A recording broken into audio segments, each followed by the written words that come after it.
back in your life on this second week of October 2024. Hello again, everyone. Hope you're doing well. Welcome back. Another edition, our last Pardon Our Dust edition of the program. This time next week, we will be up and running. Studio being built literally right next door to where we're recording this. October 14th is our launch day. I put out the schedule this morning. Hopefully you saw that.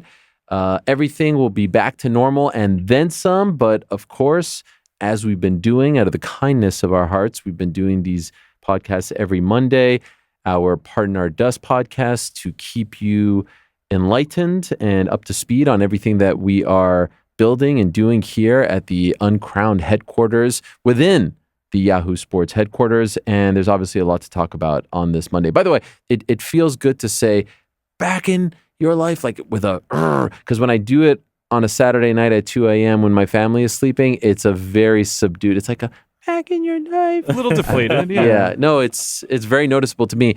Of course, inevitably every Sunday, everyone complains that I was too loud. But those days are coming to an end because soon we'll have the post shows from right here at our Uncrowned HQ. So I'm very much looking forward. That was the last stop. This will be the very last stop. And then this time next week, my friends, golly, we have so much to offer all of you. We've got the Helwani show Monday, Tuesday, Wednesday, the boys in the back on Thursdays, the crack on Friday, every single day, 1 p.m. Eastern on the YouTube channel. Of course, please do subscribe. Please do rate. Please do notify. Please do comment. And then on the pod feeds, please do comment, please do subscribe, please do rate, please do follow, all that and more. And there's a few other goodies yet to be announced that are coming as well. So, I mean, the vibes are immaculate right now. The vibes are immaculate. I can't believe it. I cannot believe it. Like when you just laid it out there that the studio is getting built literally 10 feet away from us. And this time next week, we will be launching everything. It feels surreal. I'm right in the middle of this sweet spot of, I have a very fondness for the Pardon Our Dust era. Yeah, no. But then the new era that I'm excited about launching next week is also like a feeling that I'm having. So it's right in the middle of that. I was looking back at the YouTube channel. The last time I did a show in studio, like a proper show, it was the Terrence Crawford episode. It was coming off of Jake Paul, Mike Perry. How long ago does Jake Paul, Mike Perry feel right now? An eternity. You know, like all the stuff that has happened in the sport, in combat sports, but also to us. The last time we all did a show where we were all in studio together was June 10th or something, right. June 12th. Because, yeah, it's been Atlanta. A minute. Yeah, so I'm so excited. There's so much to be excited about. Of course, NewYorkRic is here. GC is here. Frank behind the ones and twos. Great job on Saturday, Frank. Great job, Jordan as well, who helped us out with the post show. Andy is here. The whole team is coming together. And I do want to mention the post show. We did an instant reaction show, if you will, from my HQ. Jordan did a great job producing that, and that's up on the YouTube channel right now. So thank you for watching that. But now we've had some time to digest UFC 307, and you two fine gentlemen didn't have a chance to weigh in just yet. So we're getting your very first thoughts here on this particular episode. And so UFC 307 has come and gone. Salt Lake City, once again, a fine host for the UFC, a $5 million gate, which is crazy when you consider they're in Salt Lake City. The UFC now 1, 2, and 3 all time as far as gates are concerned at that particular arena. It was once known as the Delta Center, then it was something else, then it was something else. Now it's the Delta Center again. And once again, third time in a row, the Utah crowd is treated to an incredible main event. The first time around in this particular era of pay-per-views over there, you got the Leon Edwards knockout of Kamaru Usman, almost at the buzzer. The next time out, you got the Justin Gaethje knockout of Dustin Poirier. And then this time you get a freaking all-time classic between Alex Pereira and Khalil Rountree Jr. The kind of fight, I think, that if you are friends with people who don't like MMA, you say, just watch this. And if you want to go even, if you don't have a lot of time, just put on the fourth round. Just put on the fourth round and show them why we love this sport so much. The heart, the determination, the skill. It wasn't just rock'em sock'em robots. What Alex Pereira was doing in that fourth round, in terms of his striking, in terms of his distance management, in terms of his head movement, in terms of his precision and his power, was nothing short of amazing. It was beautiful. It was beautiful to watch. It was beautiful violence, and the combo of the ebbs and flows of the fight, plus the heart, plus Rountree on the big stage for the first time, plus Pereira saying, "Not tonight, not today. I'm still the man." All of that combined in a main event that was somewhat maligned when it was first announced by the naysayers who were saying he didn't earn it, Khalil. He's coming off this infraction, blah, blah, blah. That to me right now, and maybe this is a bit of, I'm a prisoner of the moment type of situation. That's my fight of the year. And Alex Pereira is my fighter of the year as far as male MMA is concerned. And he is my MVP of the year as well. And we'll get into all of that and more. But when I say Khalil Rountree, Alex Pereira to you and what you witnessed on Saturday, the blood, the guts, the blood, the guts, the glory, the action, all that, Rick, what comes to mind? Stock up for both guys. One of those fights, one of those performances from both that you go, there were no losers here. I know that's kind of like academic on Khalil Rountree Jr. side, right? Like he wants to be the champion. He wants to have won the fight. But the boost to his profile, the boost to his stock is immeasurable. Like he becomes a guy that now, who had previously been only fighting in the Apex against guys who we don't know, stepped in with Alex Pereira and raised his stock. And I think you can't measure what that will do for the rest of his career now. And he seems, he posted on Instagram how motivated he is to now get back in there and build on this.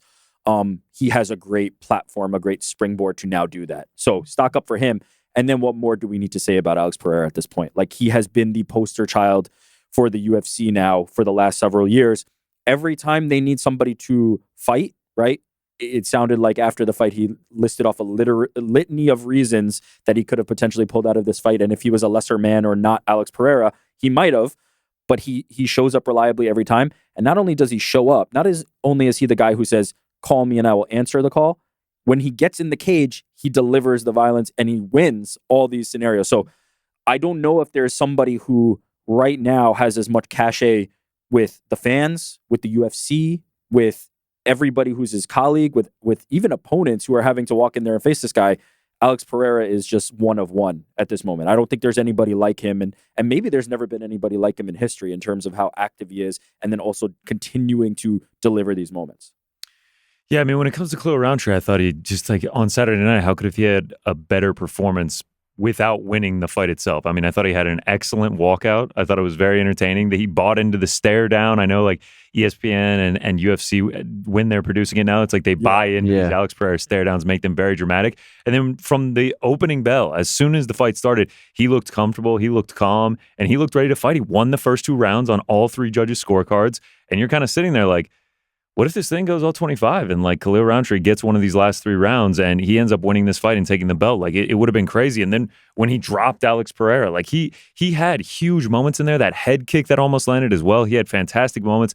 And then you go to the way that he's handling the loss as well. Like he never shot for any takedowns. Like he fought to the very end. And then when he lost, he gave all credit to Alex Pereira. He said, "I'm going to come back better. I'm going to be a better fighter because of this. I appreciate all my fans, everyone throughout this week. It's been incredible." So like, I just don't know how his stock cannot skyrocket. He has exciting fights. He has an incredible story. He's a likable dude, and he has he wears his heart on his sleeve. It was unbelievable. And then Alex Pereira, you guys said it. I mean, it's like it just feels like he can do no wrong. Like it just feels like he can do no wrong at this point. They're both, for different reasons, everything we love about MMA. On the one hand, you have Pereira, who's a freaking beast, who's this incredible story, who came in as the sort of side story of Israel Adesanya and now has become the guy, to the point where Izzy's now watching him and rooting him on. Yeah. You see that clip? Like Izzy now, there was a point where Izzy was like, "I want nothing to do with this guy. He's profiting off of me and my success here," and would like not even want to talk about his name, would not even want to talk about his presence.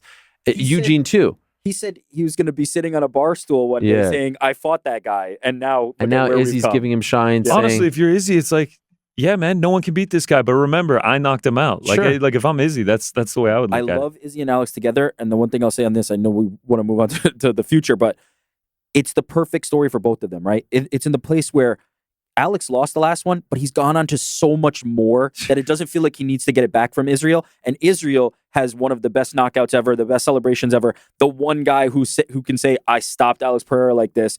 they both have their part of the story and they can move on. And there's there doesn't need to be animosity because they both got what they needed out of it. And now they can kind of be on the They're same both level. at peace. Yeah. And so you have Alex who keeps showing up when the UFC needs him most. Again, they needed him for 300. They needed him for 303.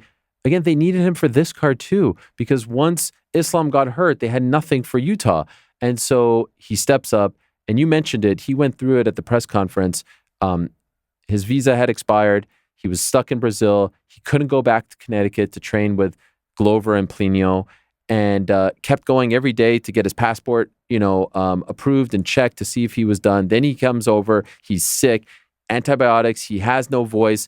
Needs more antibiotics in Utah. You heard him at the press conference. He can hardly speak. He said he recorded a video that he was only going to post if he won about how sick he was.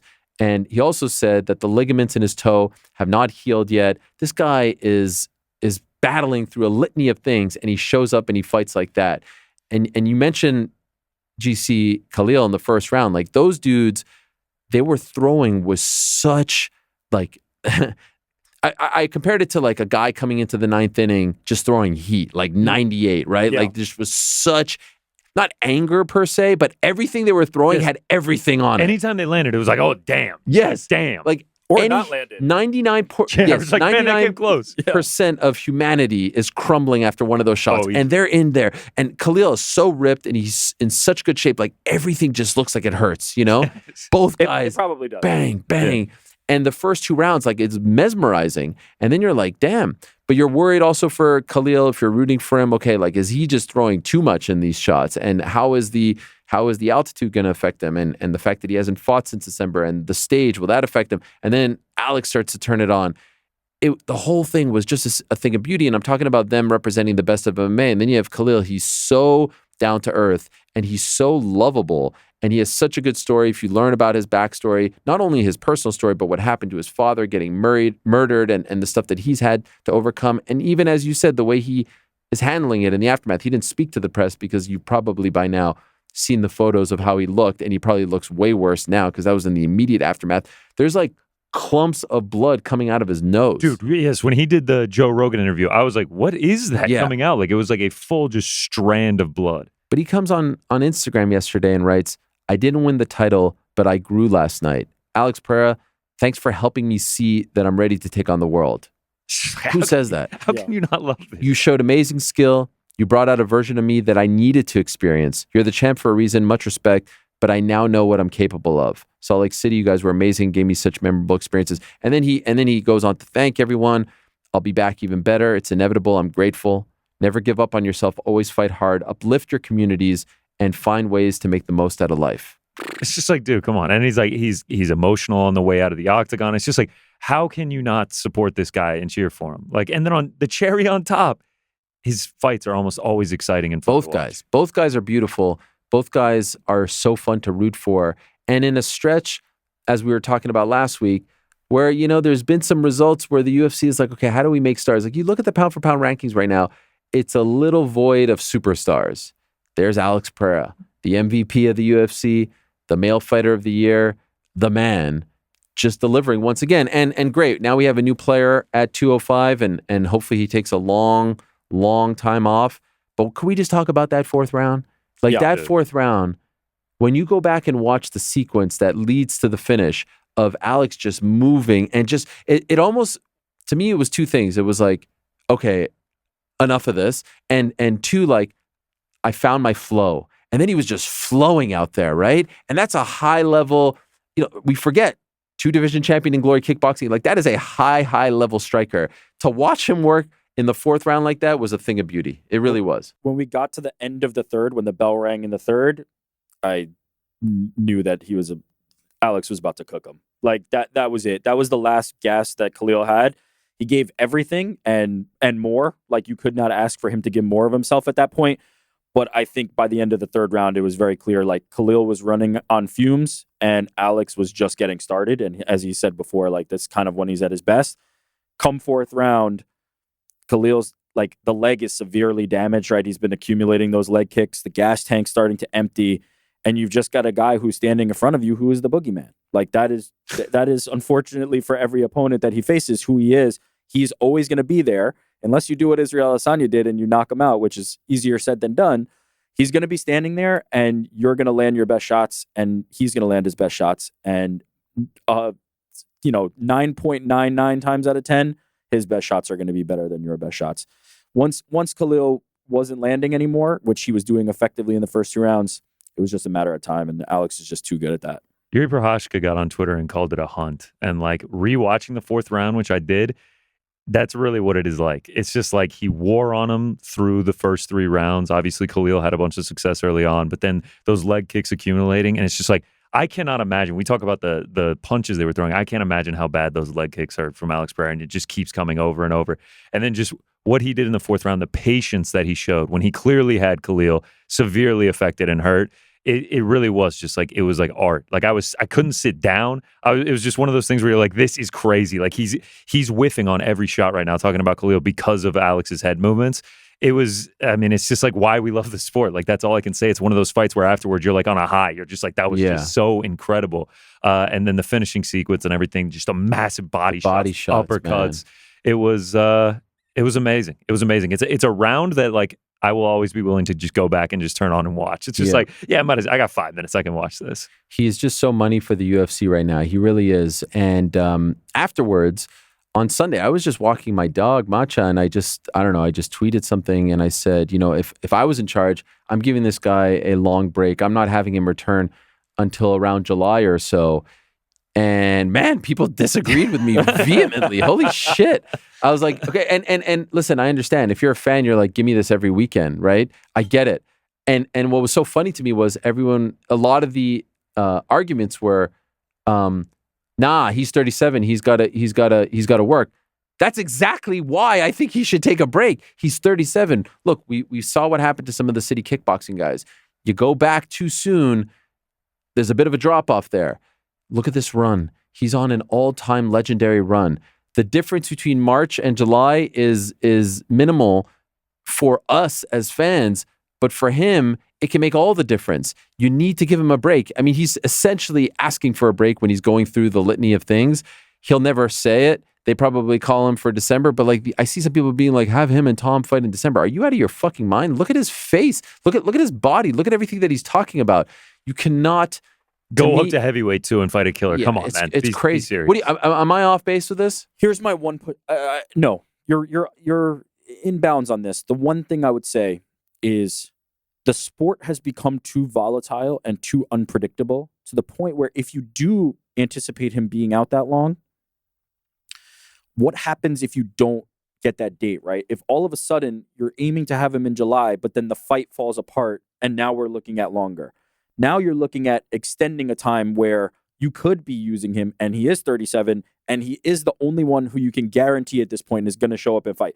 If you call Alex Pereira and you make the money right, he will be there on that date. His body needs to chill, man. I'm with you. It's a lot to ask of him. But there's 3 fights. 3 fights since April, right? No one else is doing this. 3 title defenses in less than 6 months. And then since his light heavyweight debut in Utah, it's 5. That was his 5th fight.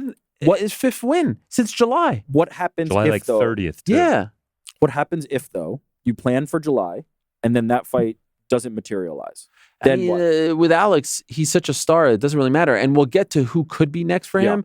It ain't like there's some multi-million-dollar fight waiting for him at 205 right now. No. So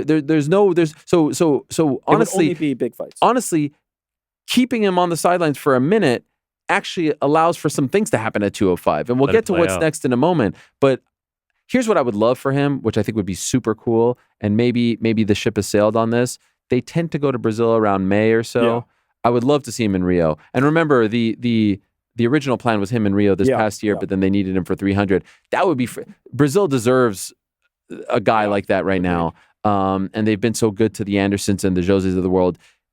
So if they are, and there is no announcement or anything like that, but they'll go to Rio. They always go to Rio when they're up and running. So if it's May, it's May. But I'm just saying, like, I don't want to hear about coming back in January or some shit, or coming back in February or March. Like, that's way too soon. There's also no fight that you go, it has to happen with this person in January. Like, that could be Q1 even into Q2. It's fine to do that. So I'm with you mostly.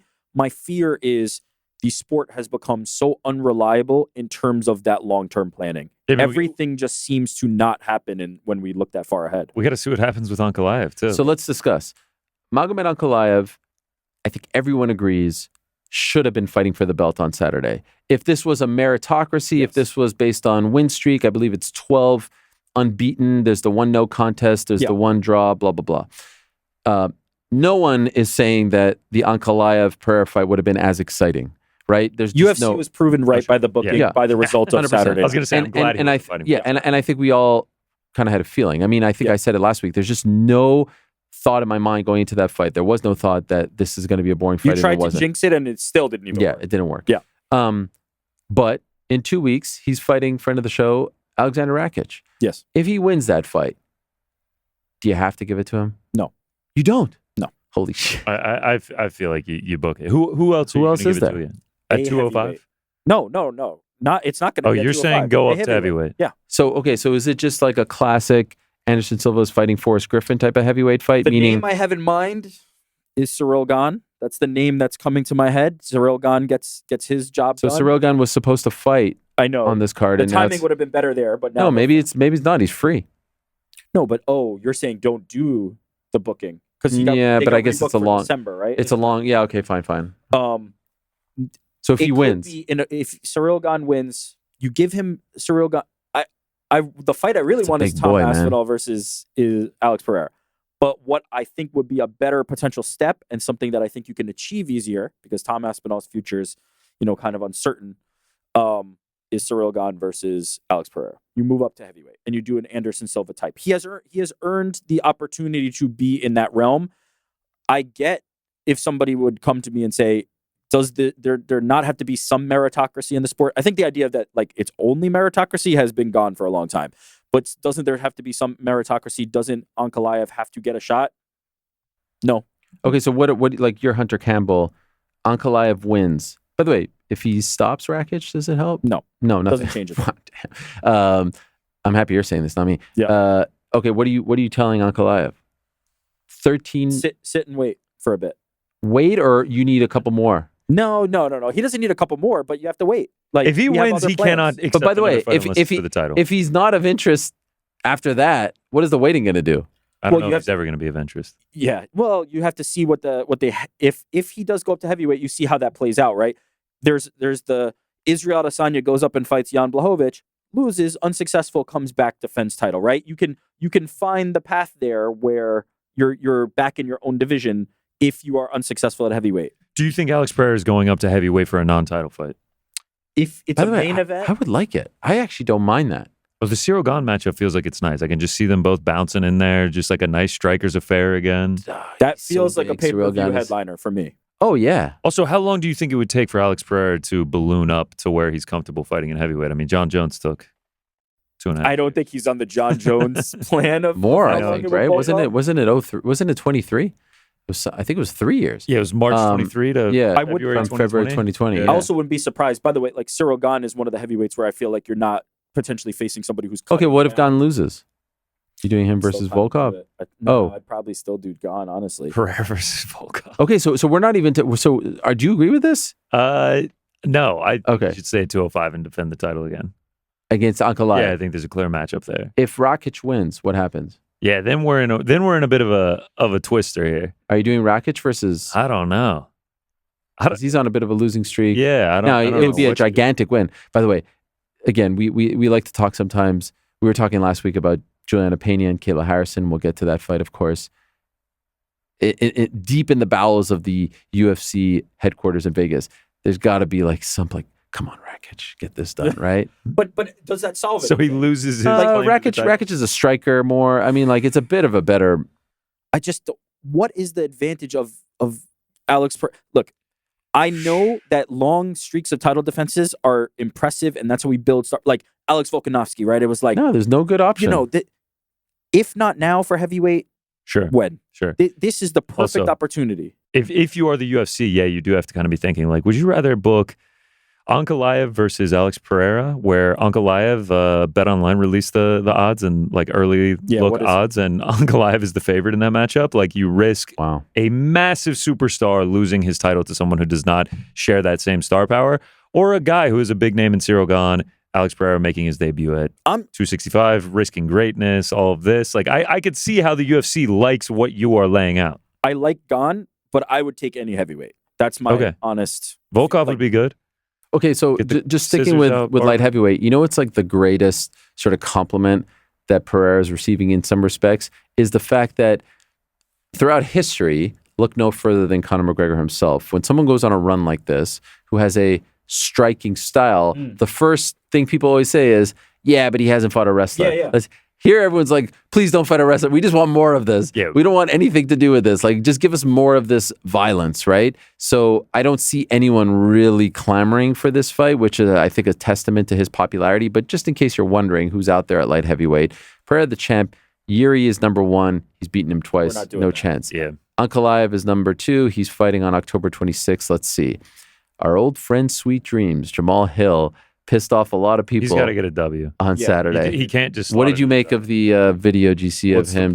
What are you doing, dude? What are you doing yawning after one of the most exciting fights we've seen, after one of the most exciting rounds of the year? You said it's your fight of the year. I think it's definitely a contender. Obviously, you got to digest the whole year at the end. Round 4 is absolutely on a short list for round of the year, without a doubt. And then you're going to sit in the crowd yawning. Like, so is there a case to be made that by being such a hater, it got people talking about him on Sunday morning? People talking about you in a hypercritical, like, shut up, you goof. What are you doing, man? Like, here's the thing, though. To Ariel's point, it would also be easy for Jamal Hill to fade into the background. It'd be very easy for Jamal Hill to not be mentioned by anybody ever again. I think it's Jamal Hill, Khalil Rountree. I think that's the clear matchup. I think that would be a very exciting fight. I think that was the one we were supposed to get June 29th. Yeah, like if Jamal Hill wins, he is 100% either next for the belt or like he is right back in that title picture. But I just don't think he gets a rematch off of getting knocked out. I think he's doing the right thing. I truly believe continuing to look. It's slim pickings at 205. We are just talking about it now, but. You think about Anthony Smith, right? Anthony Smith just poking the bear with Alex, and Alex responds.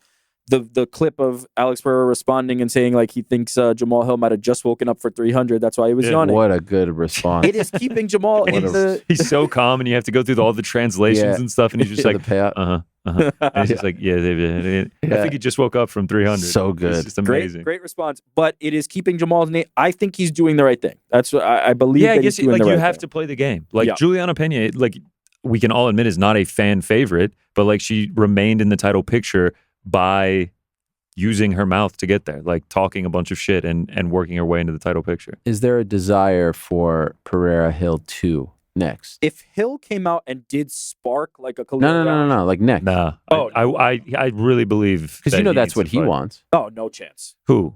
Hill.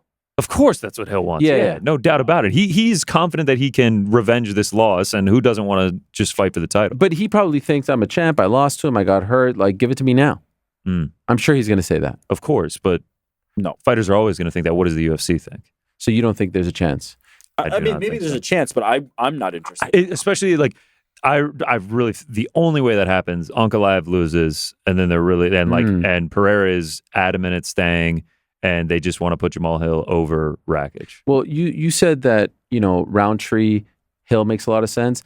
I agree. I don't know if the timing works out. He's coming off a knee injury, but like Rountree needs a considerable amount of time off.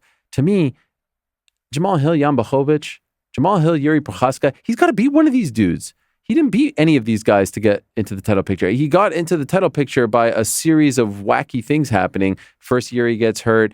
Then it's the draw between Ankalaev. Remember, if Ankalaev and Blachowicz don't fight to a draw, he's never getting a title shot. And then he's fighting Glover on super short notice. So, like, a win over Jan, a win over Yuri would go a long way, in my opinion. Also, like, do we just get the immediate rematch for him? I know, obviously, Pereira has fought since, off of 0 title defenses. Yeah. Pereira's fought, by the way, twice now since their fight. Insanity. Yeah. Insanity. Did Olberg get rebooked?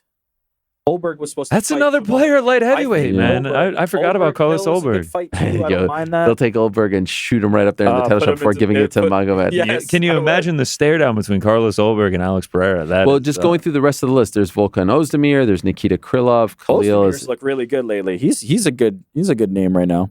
Khalil was 8. I'm guessing he'll probably move up a little bit off that performance. Khalil, I Johnny feel like and Carlos. it's just right there. You do I- Carlos or you do Jamal Hill against Khalil. Why wouldn't Khalil get shot back up faster than Jamal Hill would get shot back up? That's what I'm not understanding. Like, Jamal Hill's case is very flimsy for me to be next. Like, he got starched in Round one. in round one, and like, what is the argument? Whereas Khalil showed a lot of heart, had a really great performance. Like, I'd see Khalil run it back before I'd see Jamal Hill. Now, if Jamal Hill comes out and beats the living hell out of his next opponent, finishes them, now I'm He's right potentially there. He's in. right Yeah, there now I'm for potentially sure. in. But it can't just be next. There needs to be something else here. I'm 100% with you. Jamal Hill beat Thiago Santos to get his title shot. Correct. Thiago Santos. In August of 2022, Yeah, when it's been a Thiago minute. Santos was on his last leg, that was also a fight that Thiago Santos was up 2 rounds to 1 going into round 4. I rate Jamal Hill. Like, the performance, 100%. He's a great fighter and he's very exciting. But it's like the wins were Jimmy Crute, Johnny Walker, Thiago Santos, and then a Glover title. So I shot. think there's Like, no argument there's that no you can't Jan just in put there. him right back There's into no the Yuri title. in there. So okay, so we wait to see what happens with Magomed. That's step 1. If he wins, it's an interesting thing. If he doesn't win, all right, there's some people saying Aspinall, Jones is the fight. Do you see any scenario Johnny Bones wins in November here in New York and they're doing John Jones, Alex Pereira? Yes. Good grief. Over Aspinall? If I'm John Jones, that's the fight I want more. If I'm He's a John bigger Jones, star? Alex Pereira and John Jones would be Bigger star, better matchup. monumental, like, in terms of like scope and scale. And then to Connor's point, Can that do That is the Allegiant match. Stadium? oh man, yeah, I think so. it could. I really think so. 'Cause we were talking about stadium there, shows. Is there a bigger fight outside of a Conor McGregor fight than John Jones versus Alex Pereira? think Those are the UFC's 2 biggest guys right now outside of Connor. Yeah. I don't And you're think so. pairing them. Right, I like think that's it. Islam Makhachev is a massive star, but like you can't give that dance partner Who's to the him. dance like, partner? like Yeah. Bones. I mean, maybe there's a Taporia in Spain scenario. Taporia in Spain. I think it's John Taporia and moves up Alex. to try to get double champ status You against could Islam do- Makhachev. If he beats Max, his stock is going to be It's super going to high. be high, but you could do John and Alex in any arena in any part of the world, and it's going to sell out. Speaking of Ilia Taporia, and several people posed this to me. You said it earlier. Alex Pereira, male fighter of the Yeah. year. If Ilia Taporia goes out there and puts Max's lights out, is there any chance he becomes male fighter Okay, of the so year? it's a great question, but I just let's. I'm we'll going in circle back. chapters, Sorry. but it's a great question. I think Aspinall versus Pereira is incredible. I think Aspinall versus want it. Pereira is incredible. I think Pereira versus Jones. I just don't see the scenario right now where Jones wins November 16th. He doesn't fight Aspinall next, unless he says to the UFC like, "Give me him, and then I'll fight him." Then Aspinall is really getting fucked big time. Yeah, is the that's problem. what I go back to. Like you can't. What does Aspinall do? Does he just keep defending Can those two interim guys belt? fight each other, and then the winner fights Pereira? John and Tom, John and Tom fight, That's a- unify the belts. if I'm John, I want the Alex path. Of take course, his of shine, course. take his shine away. It's the easier fight stylistically, in my opinion, right? Like, I think it's no. First of all, if you are fighting Alex Pereira and your game plan isn't to shoot takedowns, you've made a critical mistake. I don't care if you've been a striker for your entire life. Yeah. You will lose. You will not win that fight. Khalil Rountree did as good. Israel Adesanya did as good as you're going to do. But even that, like, Alex lumped them up pretty bad. If you are in the cage with Alex Pereira and you are not shooting takedowns, I don't care if you were a glory kickboxer for all this time.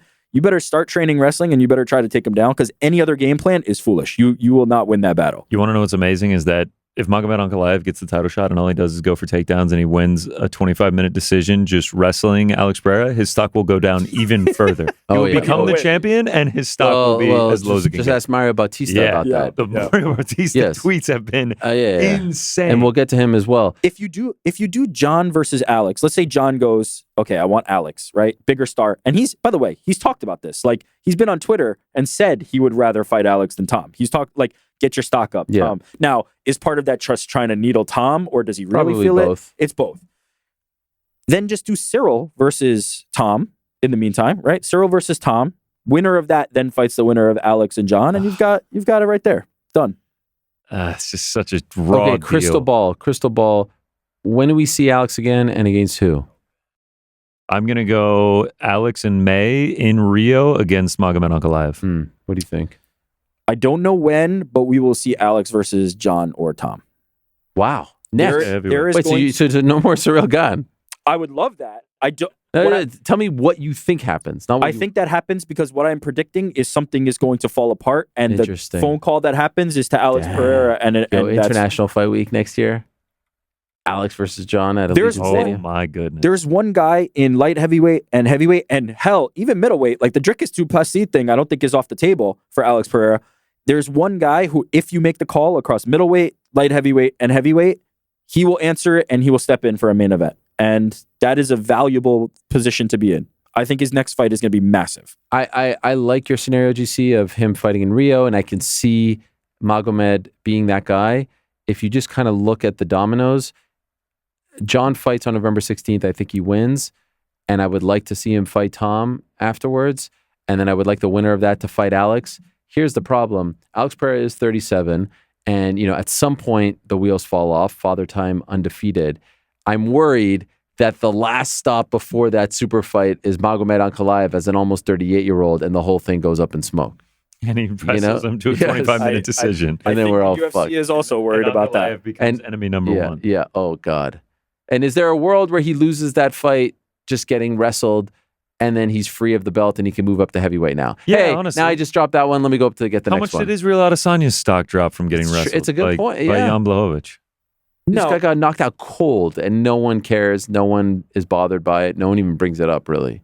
Yeah, well, because what he's done since. But yeah. But even after the Blachowicz fight, he wins that. It's like he got a title shot off that. One fight. If he gets wrestled by Ankalaev, everyone will be like, toss that in the trash. Give me John. Everybody will be like, Ankalaev's the worst. That's not what you do against Alex Pereira. Let's move him up to heavyweight. Fight him for the title. The problem with John and Tom is John seems resistant to it for the reason that I am believing to be the UFC does not want to pay him commensurate with taking the risk to fight Tom, right?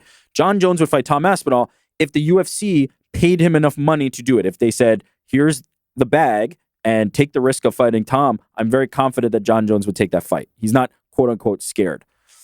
Alex Pereira presents an opponent for the UFC and for John that it would be worth the UFC paying that price. It would be worth the UFC saying, John, you're going to get the money you want. Alex, you're going to get the money you want, because we are going to be able to capitalize on this in a way that is way beyond what we could potentially do with Tom and John at this point in time. Now, if Tom gets a little more, starts encroaching that territory, then it's a different conversation. The price tag, I think, would be worth it for the UFC, for John and Alex, and I could see it happen. Oh my God! Let me throw out a scenario to you guys. What happens if Stipe Miocic beats John Jones? Yeah, I mean, the whole world is up. Like, I don't mean upset like everybody's sad, but I do mean like everything gets upset. Well, then I think it's just, well, we have to find out what he does, right? Does he just retire? If he doesn't retire, then it's Stipe versus Aspinall. Because Stipe versus Aspinall is bigger than Stipe versus Pereira. For sure. Yes, agreed. Or at least makes more sense. The heavyweight unification makes more sense there, yeah. That turned the world on its head. Is Alex Pereira the face of the UFC right now? It's always Conor, but outside of Conor. Yeah? Is he most popular? Because there was a time where you said John Jones most popular. Oh, man, I still feel like John Jones is... And he's so beloved. Does anyone not like Alex Pereira? Really? No, but... Among UFC fans, no. How can you? Yeah. How can you Affinity is different. Also, the thing that John and Conor have in common is they just fight so infrequently that other people start to creep up. But if you ask... So, I went to the doctor for a physical on Thursday. And everything all right? I was like, just a regular physical. No, I know. Physical. Yes, everything's good. We're in great health. And I was like, he knows what I do for a living. And I was like, there's a great big fight this weekend. And him and the student who was with him were like, oh, who's fighting? I was like, Alex Pereira, you know him? They're like, I love that guy. He's starting to hit like those mainstreams. Now, if you walk into that room and ask John Jones and everybody else on the street, John Jones, I still think his name's going to ring more than Alex Pereira. I actually had an opposite experience as him. I was out with a bunch of people on Saturday, and we're watching sports, and the place didn't have the UFC fights on, so I'm watching it on my phone, the prelims, and some guy's just like, oh, is there any big names on the card tonight? And I'm just like, do you know who Alex Pereira is? And the guy was just like, nah, I don't think so. How much of a fan he was, I don't know. Yeah. Like he name dropped Lyoto Machida to me. I was just like, oh wow, that's old school. you have not watched in a while. But I do feel I didn't ask obviously because I didn't know this conversation was coming. But I feel like if I had been like John Jones is fighting tonight, he would have been like, oh sick, wow. If John Jones destroys Stipe Miocic, it's right back. Like especially at MSG. As soon as Conor or John, when Conor came out and walked through Cowboy, it was like the world opened back up again. If John Jones comes in and destroys Stipe Miocic, it's right back. And everyone's gonna be watching that. MSG, John Jones. I'll never forget the last time John Jones fought. I went to a diner the next morning and like the waiter was talking to me about it. I'm just like, oh yeah, man, you watched? He's like, I love Bones. The one thing I will say is Alex is starting to have something that those two guys also have, though, is just fighting him is a thing now. Just getting in the Khalil Rountree getting in the cage with Alex Pereira is a thing that now makes guys. It's starting to be that way. And that's an impressive kind of air to be in. We're going to look back on this 2024 year for Alex Pereira, and it is just like it's going to be just so legendary the further we get away from it. The shorts, the knockouts, 3 wins, all 3 by. And I was getting worried. I have to say, like I saw the skit on his social media with the garbage. Everyone had that ready to go. I was just like, bro, you better not lose. I was worried, bro. It's not like I had a dog in the race, but I was like, man, is something going on here? Is he having too much fun? Is the aura slipping? I don't know.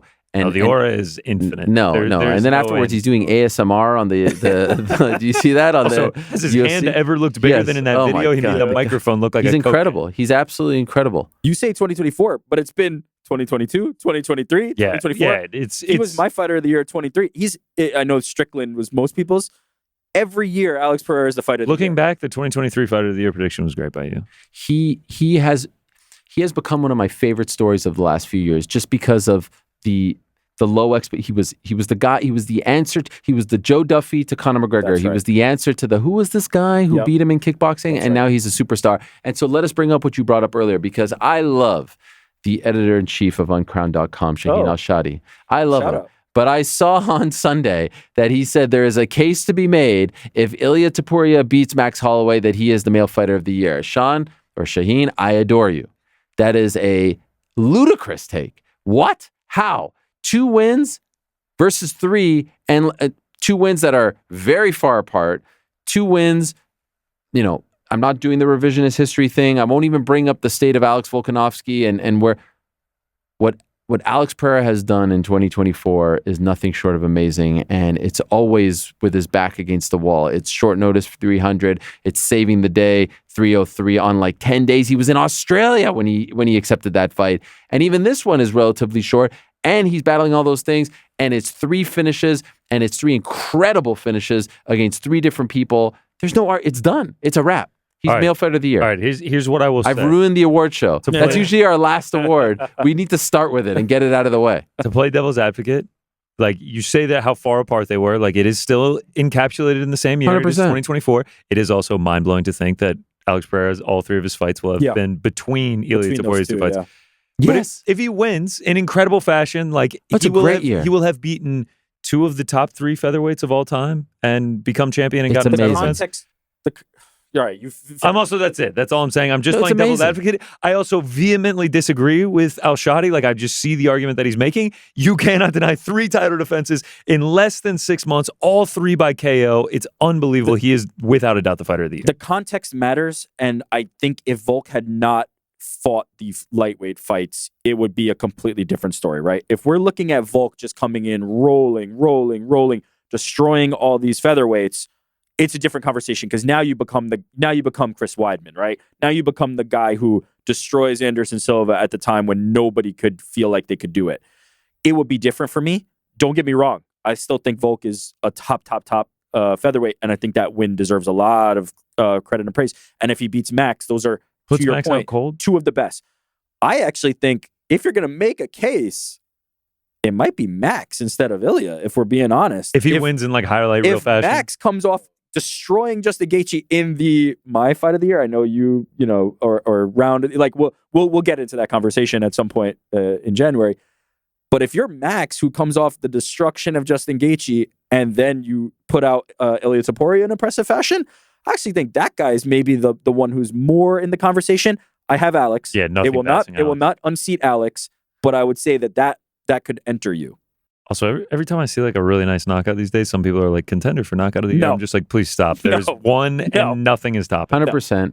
These are all great runner-ups. Yeah, it's Alex. But to me, it's Pereira, dude. You have to tell the whole story too of him saving. That's why I say MVP as well. Like he has been he saved them on 2 gigantic cards. It wasn't just like, oh, the card in Louisville. It was 300 and 303. Yeah. 300 in International Fight Week. For those not, keeping score, he saved their asses. And remember, for 303, they had nothing. They had nothing. Israel Adesanya was the guy for several years who was the MVP. You're using a good term that I agree with. The MVP for the UFC, where it was just like, hey, we can fight this guy often. He's going to step up. He's going to step in. He's going to put on a show. He's going to save the day. Alex Pereira took that baton and has just like amplified that to 10x.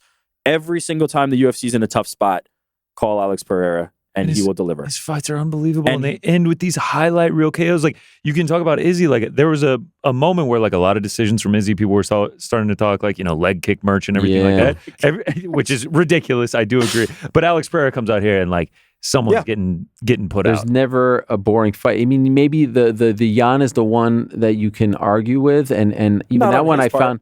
found that one to be a fascinating fight. I wanted to see how he looked against someone like Jan. That was a split decision win. Imagine if it had gone the Yeah. other way. Oh, man. Like the butterfly effect of if Sure. that had gone the other way. It's just crazy to think about. No, to me, he's the male fight of the year. It's a wrap. It's an unbelievable story. And, we're not trying to do the award show here, but I do think you mentioned Plinio Coach of the Year. Plinio Coach of the Year. Bro, I actually have the shirt on. You do have the shirt. It's great. There was once a time where I remember us giving Ricardo Almeida and Mark Henry the co-coaches of the year. Can't forget about Glover. I was going to say you're calling for Plinio and Glover. Yeah. A lot of people replied to that. I tweeted that out, and a lot of people were just like, well, what about Glover? I'm like, throw Glover in there. Yeah, I think they both deserve it. It's hard to know in these cases with fighting, especially with MMA, where it's less head coach and there's usually a committee. I think what Glover has done for him has been incredible too. And it's so, man, Glover has really like embraced old man Glover with the beard and everything. And just to see them dancing, like the vibe around that whole freaking team. And honestly, just to see like George and Ed, the managers who were there for so many of the Anderson fights and a little bit of the Aldo fights, just to see that, that whole picture, them in the octagon together, his kids there. The video of the corner such a great story. Of Plinio and Glover as he's getting the finish. Oh, like that pure too. emotion. That too. And yes. then the way that they embrace and just went so crazy when he got the finish, just like how much they care about this. It's just like from Alex to the team to the social to the merch, like they are just hitting on all cylinders. It's incredible. Am I crazy for fight of the year? Because I don't think that's. By the way, contender, but I need to. Gaethje Holloway was actually one-sided. Yes. It wasn't a great fight. It was an amazing fight to watch and a moment and a knockout, but it was never in doubt. Maybe the first 4 rounds, it was Holloway was rolling. That's what made it so incredible, is that Holloway put it all on the line when he had it in the back. No, there's been others though. But maybe Dustin Islam. But again, like Islam, the finish here. I was thinking about this. I was going through my brain. Like I'm going through the main events. DDP Strickland in January. No, not topping. Taporia Volk in February. Not topping it. Right. March, it was freaking Sean and Cheeto not topping it. 300, you were mentioning, and Alex. May was Pantoja, no. June was Alex, but not a. I'm just going main events here. Obviously, it doesn't have to be main events. End of July was Bilal and Leon. Then we get to DDP Izzy, which was a great fight as well, but not on the level. And then like of the main events, it's the best one in my opinion. So someone's gonna tweet at us like a low IQ. No, for sure. Yeah. I was just thinking in the moment. I was like, is it possible that was round of the year, male fighter of the year, fight of the year? This happens sometimes where it all kind of converges. Right. Can I ask an honest question? This is meant to be just truly for thought, but respectfully. Khalil Rountree had success in the first 2 rounds, but did you ever doubt that Alex Pereira was going to win that fight? No, man, he rocked him. He stunned him. I jumped out of my seat when he dropped, made him squat down, with that shot that looked like he dropped him. Khalil I jumped out of my seat. Throwing with freaking bad intentions. Maybe hindsight. I felt this way in the moment.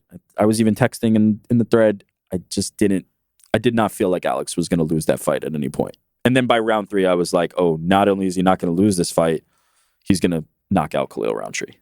Okay, we could talk about Alex and that fight forever. Let's talk about the co-main event. Yes. Because we spent a lot of time on this. Julianna Peña. Champ. Our girl. Champ. One of our own. She's one of our own. Makes history. First member of the Parlay Palace to fight for the belt and to win a title. Wow. Unbelievably. Okay. Yes. I feel like you need to cleanse your soul here. Yes. I actually thought this was a really fun fight. It was good. And a lot of people were, Pennington. No, I thought they both brought it. Fight. They're always going to say that. Yeah, they're just... They brought it.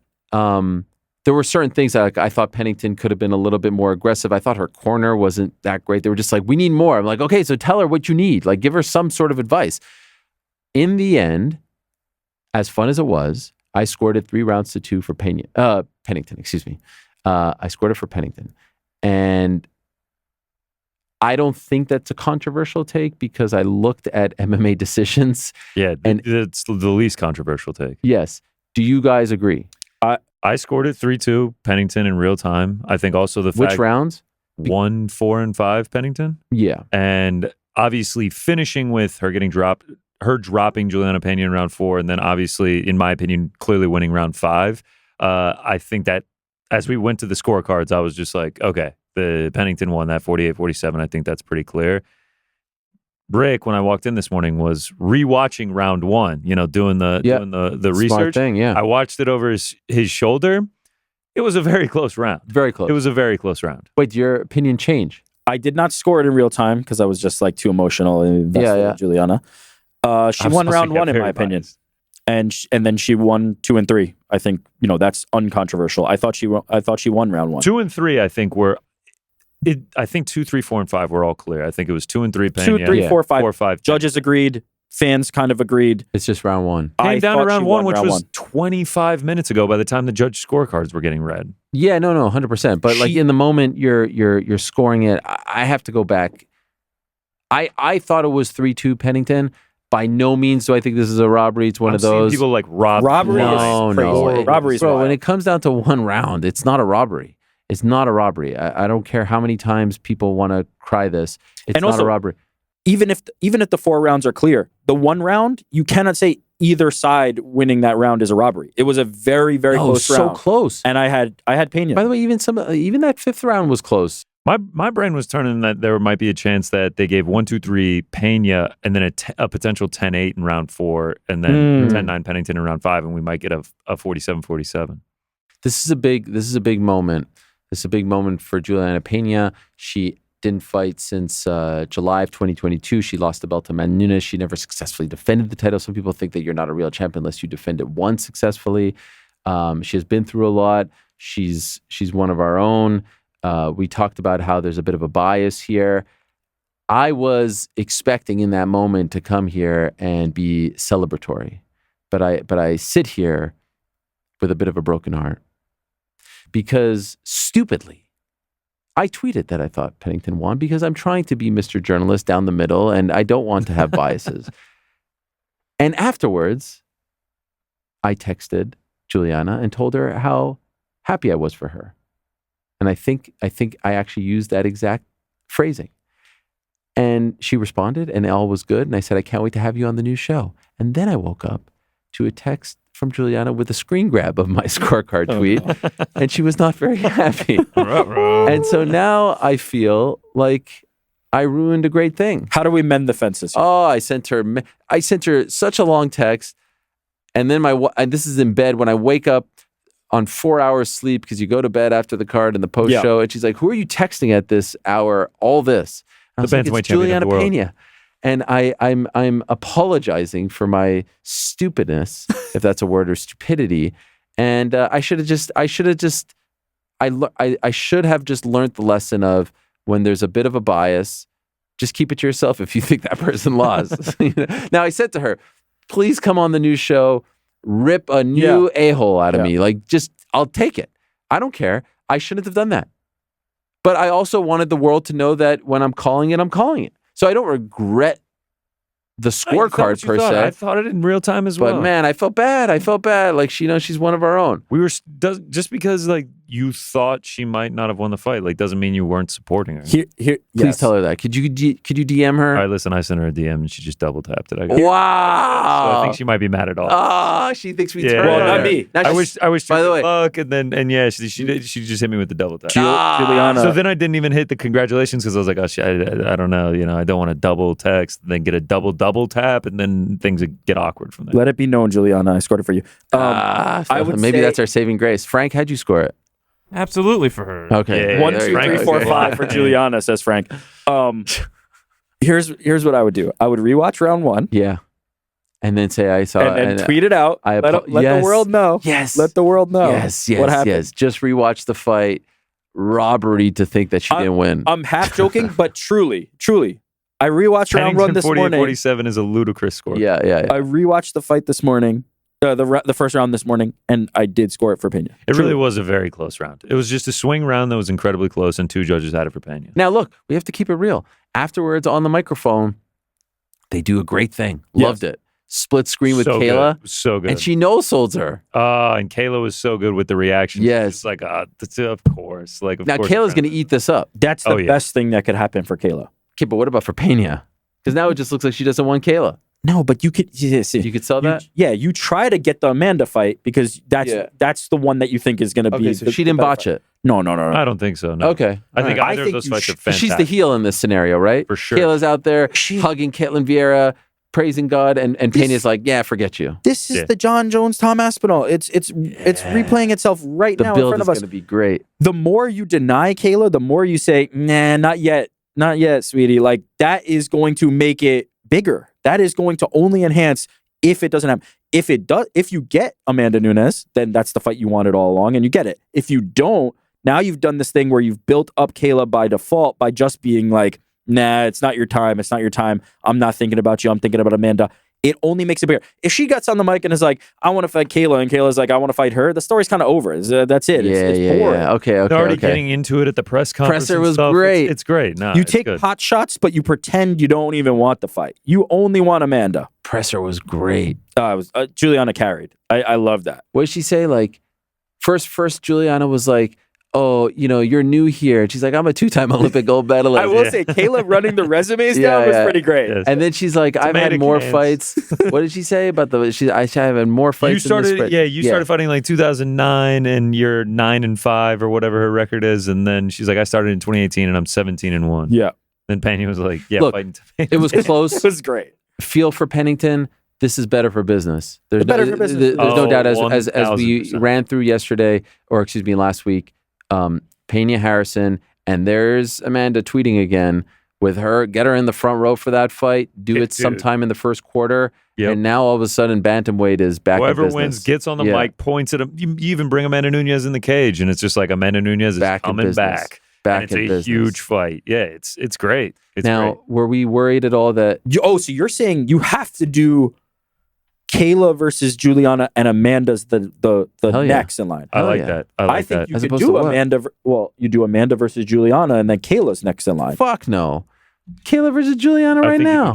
Yes, Kayla make her the final boss. Yep. Don't have her first. No, it's right. I thought we all agreed on this. Amanda Nunes comes back as the final boss. Nunes, and I want to give it to her. Nah, Pena Harrison. You got to get by Kayla. Kayla's got to get by her and make her the final boss. And it's a win-win for the UFC. You got the Harrison Nunes story. You got the Harrison. Excuse me. You got the Harrison Pena, obviously, and then you got the Pena Nunes story if she beats Harrison. Yeah, but you could do the reverse order is the same thing. The reverse order is the same Harrison thing. is gone. Okay, well, here's the thing. Are you saying this? Did Kayla's stock drop at all in that performance? Oh, interesting. I wasn't coming from that perspective, but I will say I don't think she made an impression to the point where everybody's going to be like, that's the one. Kayla has to just going from the performance she had against Holly Holm, obviously like the elbow that Ketlin landed and opening her up. But she still won. Like she still won. She's going to be next. Yes, it was also a clear victory. Yeah, I don't think her stock drops, but I do think if you were trying to sell this idea of like the dominance, that was not the performance that does it. She overcame some adversity. Yeah, did the hematoma. She's bleeding. Yeah, I didn't even know she could bleed. I didn't even know she possessed that in her body. Said it was the first time she's ever bled. She's human. It was a little dicey going into the third. Okay, how is she gonna respond? She comes out there. She's dominant. look, she just needed to get the W. And I still think she's figuring out the 135 thing. She looked fine on the scale. Well done. There was once a time where we thought like she'd have to cut off a leg. Yeah. She's now done it twice in the span of 6 months. So, and even a test cut as well. She's the one. She's building momentum. People are getting behind her. She's got a great story in her own right. The time is now. Do that fight. First quarter. Winner gets Amanda later in the year. Bingo. Sure. Love it. I'm in. And so now you have Mario Bautista. And you have Mario Bautista beating Jose Aldo. And there's so many thoughts that I had while watching that fight. First, I was like, man, this is annoying. And also I had like, why the fuck is Jose Aldo fighting Mario Bautista? Yep. And it's the same thought I had back in May. Why is he fighting Jonathan Martinez? Who's guiding him? And why are they offering him these fights? And why is he saying yes to these fights? And this is the classic story of a win is not a win. You know, Mario Bautista probably thought, if I get a win over Jose Aldo, I made it. I'm the man. I skyrocket. But if you think that way, you're not paying attention to the business of the UFC and certainly not paying attention to the fans. Fans would rather you stand in the middle of the cage, go toe-to-toe and get knocked the F out. Yep. They will love you more. Just ask Khalil Rountree. I know it's not the exact same, but they'll love you more for that than what he did against Jose Aldo. Now, a win is a win. Fine. You want to score it for him. Great. It's like, I can't even be bothered. You know what I mean? But he did himself, not only did he not do himself any favors, he took like 4 steps back. It was the opposite of your stock is up in a win or a loss. You know what I mean? And it's just like a lack of understanding of how this whole thing works. Especially that third round, man. The third round was just like all he was doing was stalling against the cage. He couldn't take Aldo down. I mean, Aldo's takedown defense was incredible. He was outstriking him when they were separated. And just like, yeah, I understand why the stock is dropping. You're doing it against one of the most beloved fighters of all time, and you're doing it in potentially like the most boring fashion. The only thing I will say to that, not as a counter, because I mostly agree with what you're saying, but there's 2 different things, right? There's the ranking stock, right? There's the advancing your career, continuing to win, and then there's the like court of public opinion, the fan thing. You lose there. But I do think Mario Bautista fancies himself somebody who's going to be a champion, right? I think his long-term vision is not like, I need to be the fan favorite guy. His long-term vision is, and I think he's skilled enough to potentially do this one day, is I want to be the champion. Not too long ago, Merab Dvalishvili is doing the same thing to Jose Aldo, right? The stock is not, great at that time. And as we've seen from the UFC, they had not a favorable disposition toward him at that time. But if you are going to be somebody who thinks that they will one day be the champion of the UFC, that is what you do. You continue to win. You dominate that fight. It was never at risk for him, and you go forward.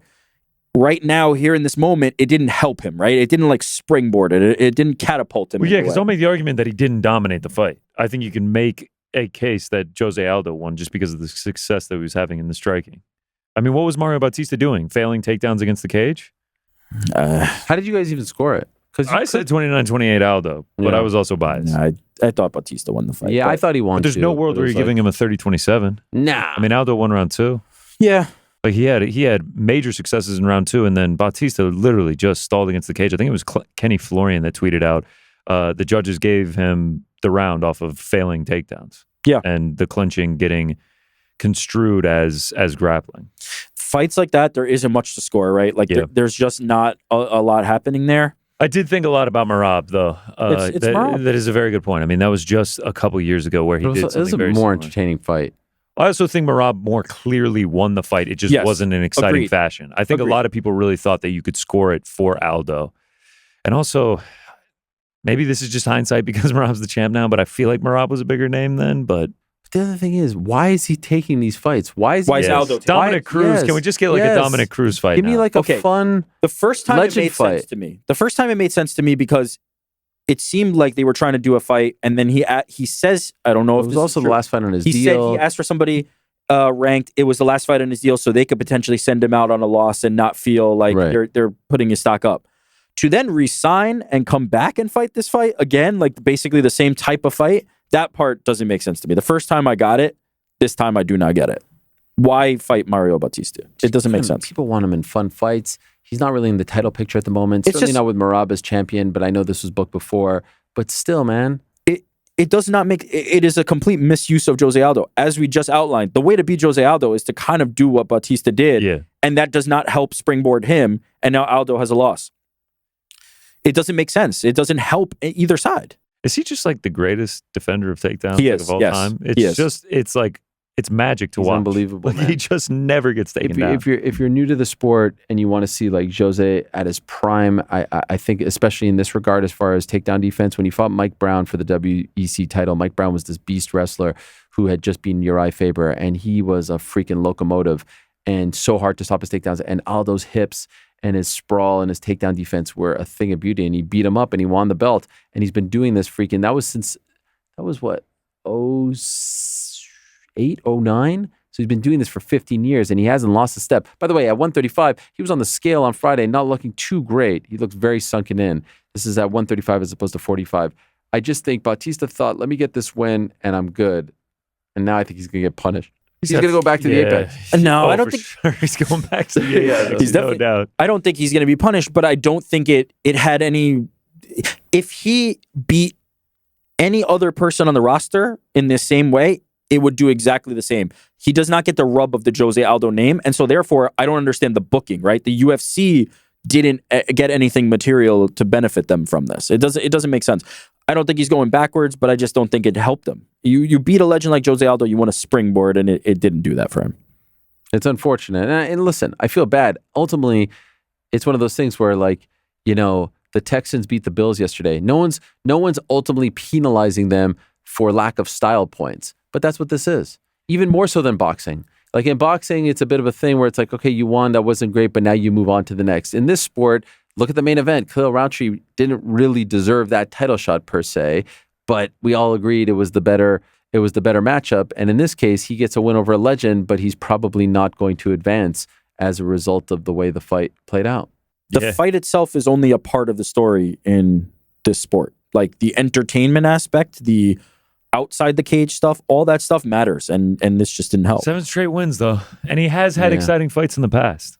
He's a good and exciting fighter. For sure. You don't win 7 straight in the UFC and not be good. This was the style he needed to beat Jose Aldo. But he might take that, need 10, 11 before he's really serious in the title picture. And we know there's a few of those out there. A few more before we go. Roman Dolidze with the win over Kevin Holland. Yeah, the rib. Rib. I've asked his team, like, okay, so what exactly happened? Haven't gotten a straight answer on that.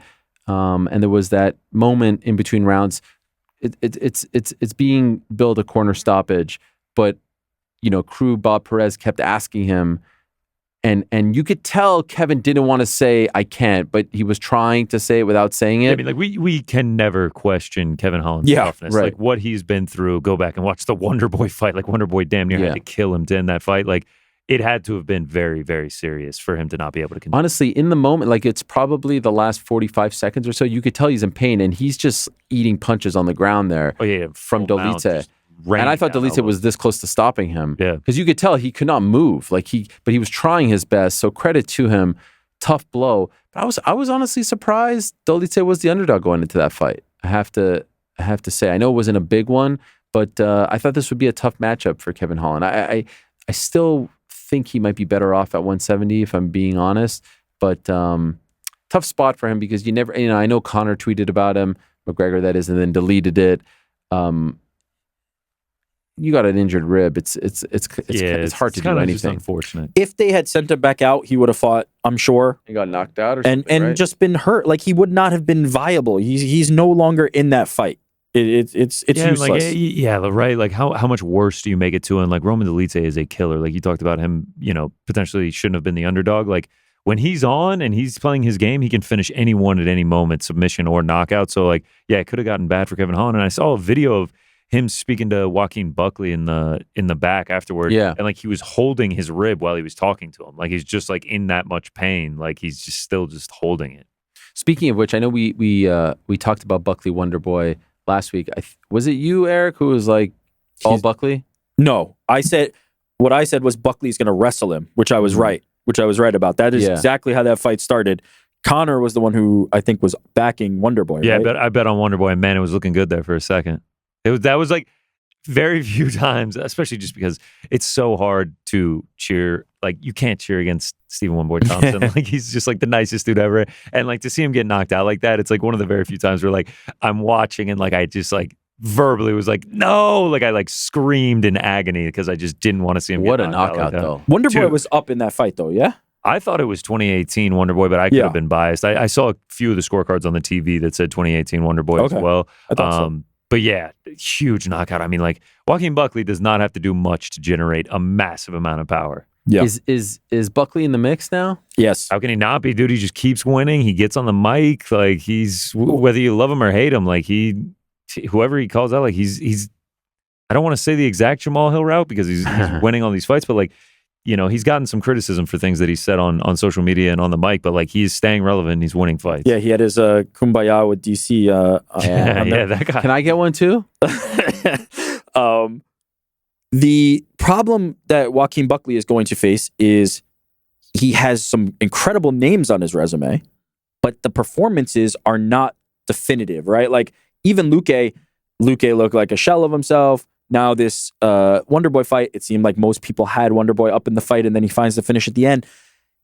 That very first, knockout that he had against Impa Kasanganay, like that was the one that, like, a lifetime will be etched into people's brains forever.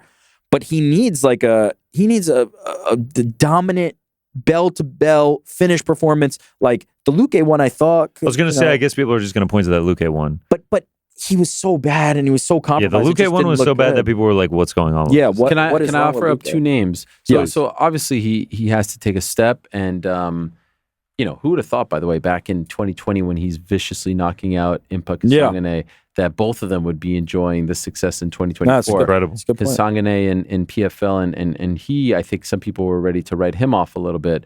I would love to see Joaquin Buckley versus Michael Venom Page. I'm down. Sure. Michael Venom Page would be a nice test for him. I know he's a little bit back in the rankings, but I think it's because he just entered the UFC and then he has the lost Ian Gary. I saw some people say that they wanted Buckley versus Gary. They're going to try to do Gary versus Colby Covington. And if not, maybe Brady gets that fight. Let's go. Brady could be interesting. Brady's a little bit further along, and I think he deserves a big name. The other name that I wanted to throw out was Jack Della Maddalena, who I know has a litany of issues right now, but eventually, hopefully, comes back in the first quarter. And I think that the time off has hurt him a little bit. And so, this is not quite Dustin Poirier versus BSD. There's a gap there as far as rankings, but I don't mind that. You could also just be talking about like an incredibly exciting fight. I don't mind that. I mean, two guys that'll get in there and box and have massive knockout power.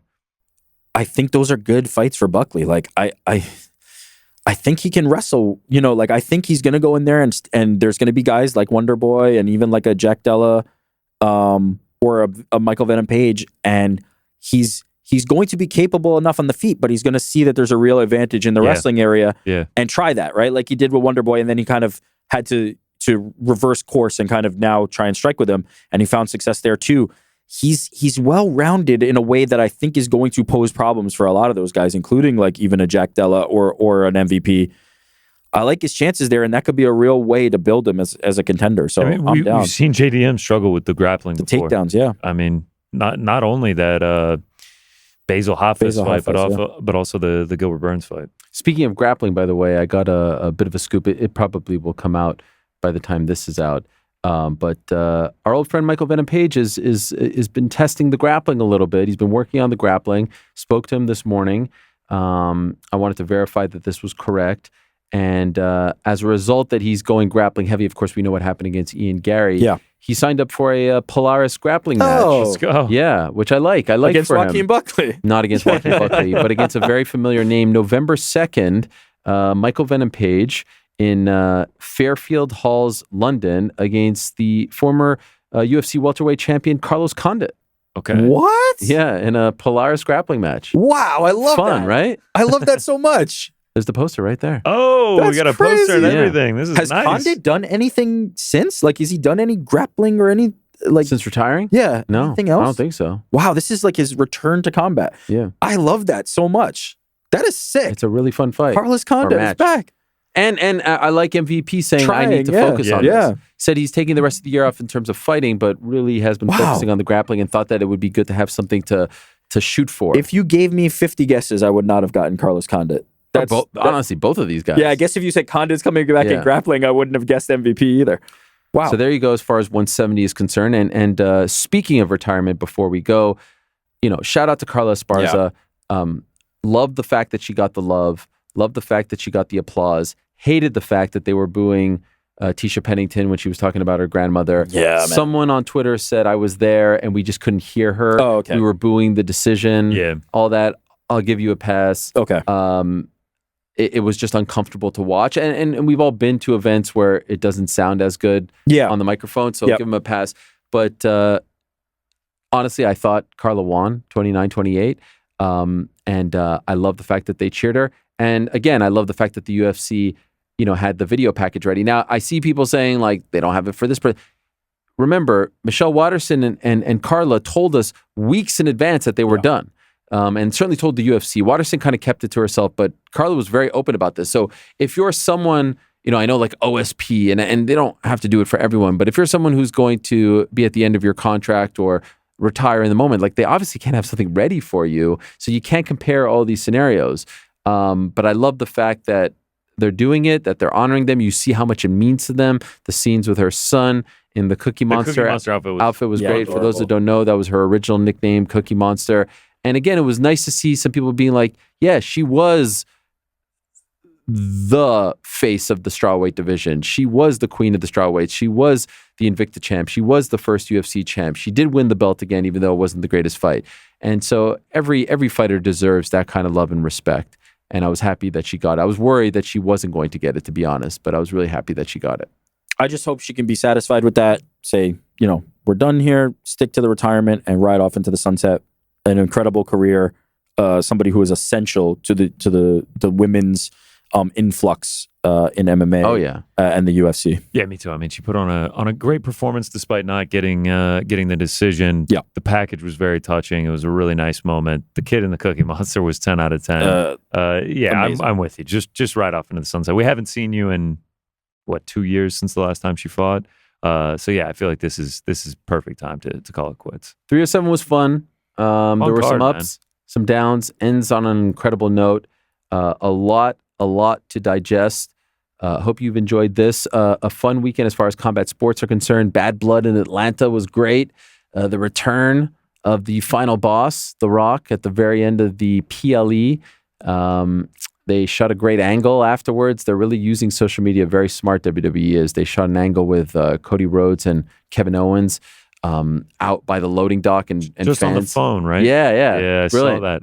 It was brilliant. And then Triple H tweets like, "We're aware of the situation. We're looking into it." Yeah. Like, Hell in a Cell. It's good shit. Punk and Drew was great. If you happen to be watching the Queensberry card on Saturday afternoon, Nick Ball had an all-time great stoppage and a great fight as well. And that leads very nicely into this Saturday, October 12th, the absolute crown jewel, pardon the pun, of this weekend's lineup is the card in Riyadh, Saudi Arabia. Finally, we are getting Artur Beterbiev against Dmitry Bivol to see who is the king of the light heavyweights. But it's not just that. It's Fabio Wardley against Fraser Clark, who fought to a great draw back in March. A British dust-up, as they like to say. The return of Chris Eubank Jr. on the card as well. Jayo Pataya on the card as well. Ben Whitaker on the card as well. We're seeing the inclusion now of the boxer fighters, which has added a lot to these cards, in my opinion. And the first ever women's fight on these boxing cards. Obviously, Clarissa Shields was on the PFL card in February, but as far as boxing is concerned, a very good fight between Skye Nicholson and Raven Chapman for the WBC featherweight title. So a fantastic card. I saw some fans in boxing complaining that it's a lot of one-sided matchups, but man, you're getting Beterbiev Bivol. Back in the day, you were just getting that. Yeah. You weren't getting Eubank and Opataya and Whitaker. You weren't getting any of this. If you can't be happy with that main event, regardless of what the rest of the card looks like I don't know what to tell you. And don't forget, we were also getting Shakur Stevenson on this card against Joe Cordina. Unfortunately, he broke his hand, but that was the card. Yeah. It's phenomenal. Still a great card. Yeah. It's an amazing card. I'm knocking on wood because that main event, like, It's so please, good, dude. please. It's so good. Must watch. Please. It's unfortunately happening in the heart of Yom Kippur, the Day of Atonement on Saturday, which is a tough go for me. But I'll be ready to go for Brandon Royval against Damn right. That's Tara back at the Apex. Yeah, back at the Apex, baby. Feels like it's been a minute since we've been there. I can't wait. Just can't in wait time to get for back. us to come back with a regular show on Monday. I love To it. A react little to it. Apex recap. Yeah, we should have worked this out better that we were coming back like on a pay-per-view, post pay-per-view Monday, but didn't work out that way. All right, we're out of time. Thank you so much to everyone for listening. If you're listening to this on our Spotify feed, Apple feed, or wherever you get your podcast, thank you very much. If you could hit the sub, appreciate it. If you could hit the 5 stars, appreciate it. The comments, appreciate the follow if it's Spotify. If you're consuming this on our YouTube channel, don't worry. These shows are going away after next week. It will be all video all the time. You can see us in crystal clear 4K. It'll be great. So please do check that out. And please sub and comment and hit the bell and all the things that people say. All the YouTubers say these things. Hit the bell, hit the like, hit the thumbs up, hit the this, hit the that. Show us some love, please. And we are up and running this time next week in full force. Can't wait for that. For now, though, we're out of time. Thank you very much. Thank you to Frank back there. Thank you to Jordan. Thank you to Andy and the whole team as well. For GC, for Rick, I'm Ariel. Thanks so much for listening, for watching. We appreciate you all very much. Back on Monday, same time, place, Thursday. Peace.